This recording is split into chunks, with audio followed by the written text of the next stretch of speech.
મહેસાણાના વિસનગર પંથકના ખેડૂતો સારો વરસાદ થવાથી ખુશ થયા છે। રાજ્યભરમાં 2 દિવસથી પડી રહેલા સારા વરસાદના પગલે ખેડૂતોમાં નવી આશાઓ જોવા મળી રહી છે।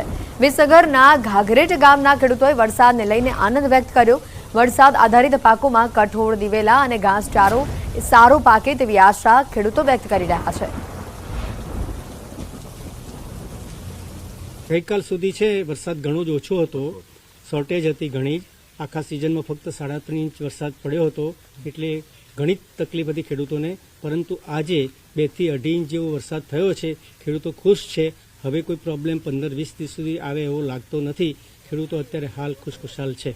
નવીન ખેતીમાં દિવેલાનું અત્યારે તૈયારીઓ થઈ ગઈ છે, તો દિવેલાનું વાવેતર પણ ચાલુ થઈ જશે અને વરિયાળીનો પાક પણ હવે કહેવાનો મતલબ રોપ તૈયાર થઈ ગયો છે, તો વરિયાળીનું વાવેતર ચાલુ થઈ જશે।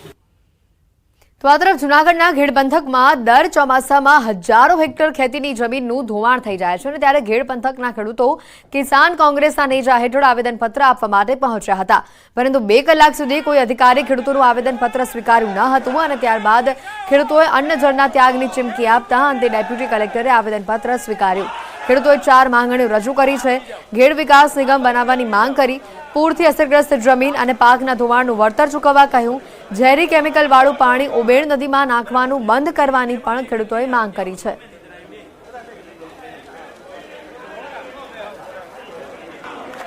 અને ઘણા વર્ષોથી અમારે ઘેડ વિસ્તારમાં બહુ તકલીફ પડે, મુસીબત પડે, છતાં પણ અમે સહન કરતા આવ્યા છે। પણ અત્યારે જે આ કેમિકલ પાણી આવે, પછી એટલું પાણી આવે, સંઘર્ષ કરવો પડે, છતાં પણ કોઈ જવાબ ન આપે, તો એના માટે અમે ખેડૂતો એકતા થયા છે। અમારી માંગ હતી કે ઘેડનો આ કાયમી પ્રશ્ન છે એનો નિકાલ કરવા માટે પહેલી માંગ ઘેડ વિકાસ નિગમ ઊભું કરવામાં આવે, એમાં દર વર્ષે બજેટમાંથી અલાયદું ફંડ ફાળવવામાં આવે। બીજી માંગ એ હતી કે ઘેડના આ પાણ પ્રશ્ન માટે સરકારે નદીઓ ઊંડી પોળી કરવી પડે તો ઊંડી પોળીઓ કરે અને આ પ્રાણ પ્રશ્નનો કાયમી નિકાલ કરવામાં આવે। પંચમહાલના ઘોગંબા તાલુકાના ખેડૂતોએ સિંચાઈ માટે ચેકડેમ બનાવવાની માંગ કરી છે। ખેડૂતોએ વહી જતા વરસાદી પાણીના સંગ્રહ માટે ચેકડેમ બનાવવાની માંગ કરી। ઘોગંબા પંથકના ખેડૂતો ડુંગરાળ જમીન હોવાથી બળદની ખેતી કરી રહ્યા છે। ડુંગરાળ વિસ્તાર હોવાથી ખેડૂતો ખેતીમાં ટ્રેક્ટરનો ઉપયોગ કરી શકતા નથી। ઢોળાવવાળી જમીન હોવાથી ખેડૂતો માત્ર ચોમાસુ ખેતી કરીને રોજગારી માટે શહેરોમાં જવા મજબૂર બન્યા છે। સરસવા ગામના ખેડૂતોએ પોતાની આ વ્યથા વ્યક્ત કરી। ઢોળાવાળી જમીન હોવાથી હાથની નદીમાં રહીને અન્ય કોતરોમાં રહીને પાણી વહીને જતું રહે છે, તો આ કોતરોની અંદર નાના ચેકડેમો બનાવવામાં આવે તો પાણીનું સ્તર ઊંચું આવે। પાણી વહીને જતું રહે એના કારણે અમારે બહાર મંજૂરી જવું પડે છે કડિયા કામ કરવા માટે। અમદાવાદ હોય, સુરત હોય કે પછી અન્ય વિસ્તારોમાં કડિયા કામ કરવા માટે જવું પડે। તો હું સરકારશ્રીને વિનંતી કરું કે અમારા વિસ્તારની અંદર ચેકડેમો ગાળે ગાળે બનાવો તો અમારે 12 માસ ખેતી થાય। પંચમહાલ જિલ્લાના ઘોગંબા તાલુકાના પૂર્વ વિસ્તારમાં ખેડૂતો ડુંગર ઉપર ખેતી કરી રહ્યા છે, એટલે અહીંયાનો જે વિસ્તાર છે જેની ભૌગોલિક પરિસ્થિતિ ડુંગરો પર ખેતર આવેલા છે, અને અહીંયા ખેડૂતોને બળદને સ્પેશિયલ તાલીમ આપી અહીંયા ખેતી કરવી પડતી હોય છે। હાલ આપણે ઘોગંબા તાલુકાના પૂર્વ વિસ્તારમાં સરસવા ગામમાં ઉપસ્થિત છે। હું આપને સીધા દ્રશ્યો બતાવીશ। આપ દ્રશ્યોમાં જોઈ શકો છો ખેડૂત જે રીતે ખેતી કરી રહ્યો છે, અહીંયા ખેડૂતોને ત્રાંસી ખેડ કરવી પડતી હોય છે, જેથી પાક છે તેનું જતન થઈ શકે। સાથે સાથે અહીંયાની જે ભૌગોલિક પરિસ્થિતિ છે માત્ર ચોમાસાની ખેતી પર જ અહીંયા ખેડૂતો આધારિત હોય છે, જેમાં પણ મકાઈ, તુવેર અને કપાસ આ સિવાય અન્ય કોઈ ખેતી અહીંયા થઈ શકતી નથી। આપ જોઈ શકો છો ચો તરફ આ ઘોગંબા તાલુકાનો જે વિસ્તાર છે, આપ અહીંયા જોઈ શકો છો નાના નાના ઢોળાવવાળા જે ખેતરો છે તે આવેલા છે, એટલે કે અહીંયાના ખેડૂતો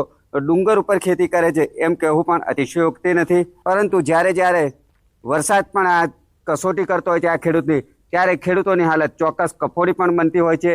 Rajesh Joshi, news 18 Gujarati, Ghoghamba, Panchmahal.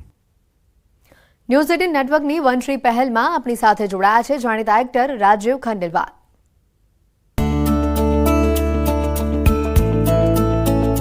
Hi, this is Rajiv Khandelwal and I stand in full support of Network 18's Project One Tree. It's very important that we see the climate change because it is right there in front of our eyes. Not just that, I think planting more trees gives us only happiness. Think of the forests that gives us so much happiness. The wild that when we go to any of the wild areas and we go to areas which are like densely populated trees, So, if not for the nature, I think you should plant trees for yourself. Seeing a tree grow gives a great deal of happiness.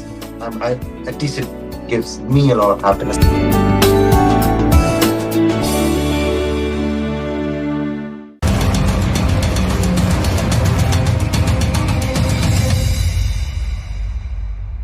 થતા અનેક વિસ્તારોમાં પાણી ભરાઈ ગયા. મહેસાણામાં 6 કલાકમાં 5.5 inch વરસાદથી અત્ર તત્ર સર્વત્ર પાણી ફરી વળ્યું. મહેસાણા શહેરમાં પડી રહેલા વરસાદને કારણે વહેલી સવારે નોકરી ધંધે જતા લોકો પણ અટવાઈ પડ્યા હતા. મહેસાણામાં મેઘરાજાએ વારો પાડી દેતા આખું મહેસાણા પાણી થઈ ગયું. મહેસાણામાં જુલાઈના અંતમાં જમાવટ કરતા મહેસાણા આખું ડૂબી ગયું છે.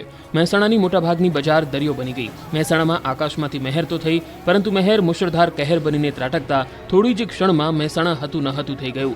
મહેસાણા શહેરના Modhera road, Hiranagar road, bus port, 2 નાળા સહિત અનેક વિસ્તારમાં એવા પાણી ભરાયા કે વાહનો ડૂબી ગયા. રોડ પર ગોઠણસમાં પાણી ભરાતા વાહન ચાલકો અટવાયા. વરસાદે એવી તબાહી મચાવી કે નીચાણવાળા વિસ્તારોમાં પાણી ભરાઈ ગયા. રાજકમલથી માલ ગોડાઉન તરફ જતા રસ્તા પાણીમાં ગરકાવ થઈ ગયા. રહેણાંક વિસ્તાર હોવાથી પાણી ભરાતા સ્થાનિકોને ભારે હાલાકી પડી. તંત્રની પ્રી મોન્સૂન કામગીરીના દાવા પોકળ સાબિત થતા જોવા મળ્યા. 5.5 ઇંચ વરસાદે મહેસાણાના હાલ બેહાલ કરી નાખ્યા. ચારે તરફ જળબંબાકારની સ્થિતિ સર્જાઈ. મહેસાણાનું બસ પોર્ટ બેટમાં ફેરવાઈ ગયું. બસ સ્ટેન્ડમાં પાણી ભરાતા મુસાફરોને ભારે હાલાકીનો સામનો કરવો પડ્યો. તો મહેસાણામાં કરોડોના ખર્ચે બનેલા અંડરપાસમાં પાણી ભરાયા. અંડરપાસમાં પાણી ભરાતા બંને બાજુનો રસ્તો બંધ કરવામાં આવ્યો. અંડરપાસનું નિર્માણ થયું ત્યારે તંત્ર દ્વારા પાણી નહીં ભરાવાના દાવાઓ થતા હતા, પરંતુ તંત્રના દાવાઓ ખોટા પડતા હોય તેવું લાગી રહ્યું છે. અંડરપાસ બંધ કરવામાં આવતા વાહન ચાલકો અટવાયા. તો માનવ આશ્રમ, વિસનગર રોડ વિસ્તારના રસ્તાઓ પણ જળમગ્ન થયા. વહેલી સવારથી મહેસાણા શહેરમાં મેઘ તાંડવ જેવી સ્થિતિ છે. વરસાદ એટલો ધોધમાર ખાબક્યો કે મહેસાણા શહેર બેટમાં ફેરવાઈ ગયું. સવારે 6 વાગ્યાથી 3 વાગ્યા સુધીમાં તો 5 ઇંચથી વધુ વરસાદ ખાબક્યો. ભારે વરસાદને કારણે મહેસાણા પાણી થઈ ગયું. રાધનપુર ચોકડીથી ગોપીનાળાનો રસ્તો પાણીમાં ગરકાવ થઈ ગયો. પાણી ભરાતા વાહન ચાલકો અટવાઈ ગયા હતા. તો કેટલાક વિસ્તારોમાં જળબંબાકારની સ્થિતિ જોવા મળી. વાહનો પાણીમાં ગરકાવ થયેલા દેખાયા. જ્યાં જુઓ ત્યાં પાણી નજરે પડ્યું. આટલા વરસાદમાં જ બેટ જેવી સ્થિતિ સર્જાતા મહેસાણા તંત્રની પ્રી મોન્સૂન કામગીરી પાણીમાં વહી ગઈ હોય એવા દ્રશ્યો સર્જાયા. આ બાજુ ઊંઝામાં પણ જળબંબાકારની સ્થિતિ સર્જાઈ છે. અહીં ભારે વરસાદ પડતા ઊંઝા જિલ્લાના ઘણા ભાગો પાણીથી તરબોળ બન્યા. રોડ પર જ્યાં જુઓ ત્યાં પાણી છવાયેલું રહ્યું. છોટાઉદેપુરમાં ભારે વરસાદ બાદ અનેક નદીઓ ગાંડીતુર બની છે. પુલ પરથી ધસમસતા પ્રવાહ વહી રહ્યા છે. ત્યારે છોટાઉદેપુરના ડુંગરભીત ગામે એક બાઇક ચાલકને હોશિયારી મારવી ભારે પડી ગઈ. થયું એવું કે પુલ પર પ્રચંડ વેગમાં પાણી વહી રહ્યું હતું. ત્યારે એક બાઇક ચાલક પાણીને સામાન્ય સમજી કોઝવે પસાર કરવા ગયો હતો. બાઇક લઈને નીકળ્યો તો ખરા, પરંતુ કોઝવેની વચ્ચે પહોંચતા જ તોફાની પાણીના વેગમાં બાઇક સાથે યુવાન તણાયો હતો. બચાવોની બૂમો પાડવા લાગ્યો હતો. ત્યારે સ્થાનિકોએ ઘટના સ્થળે પહોંચી બાઇક ચાલકનું રેસ્ક્યુ કર્યું હતું. જો કે બાઇક ચાલકનો બચાવ થઈ ગયો. ઉત્તર ગુજરાતમાં ધબધબાટી શરૂ કરી દીધી છે. સોમવારે વહેલી સવારથી જ મેઘરાજા ધમાકેદાર બેટિંગ કરતા અરવલ્લી પંથક, મોડાસા, મેઘરજ, માલપુર, બાયડ, ધનસુરા સહિતના વિસ્તારમાં ભારે વરસાદ પડ્યો. તોફાની વરસાદથી રોડ પર પાણી ભરાયા. મોટાભાગના રોડ પર જાણે કે નદી વહેતી હોય તેવા દ્રશ્યો સામે આવ્યા. સવારથી જ વરસાદ એન્ટ્રી મારતા લોકો સવારમાં પરેશાન થયા હતા. શહેરના રોડ પર એટલા પાણી ભરાયા કે રોડ મળતા ન હતા.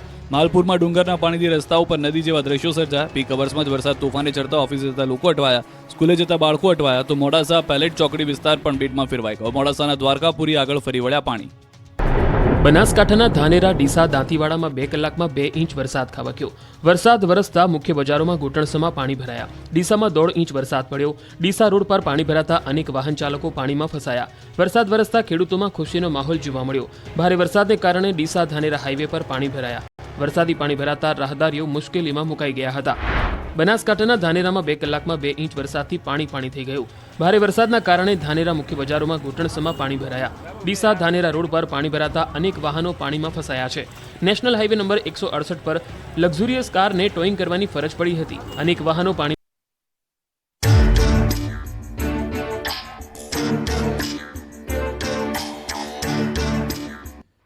હેડલાઇન્સ પ્રેઝન્ટેડ બાય દરેક વાનગીનો વટ પાડતો સ્પાયરન ગરમ મસાલો, ગુજરાતનો ખરો સ્વાદ સ્પાયરન મસાલા.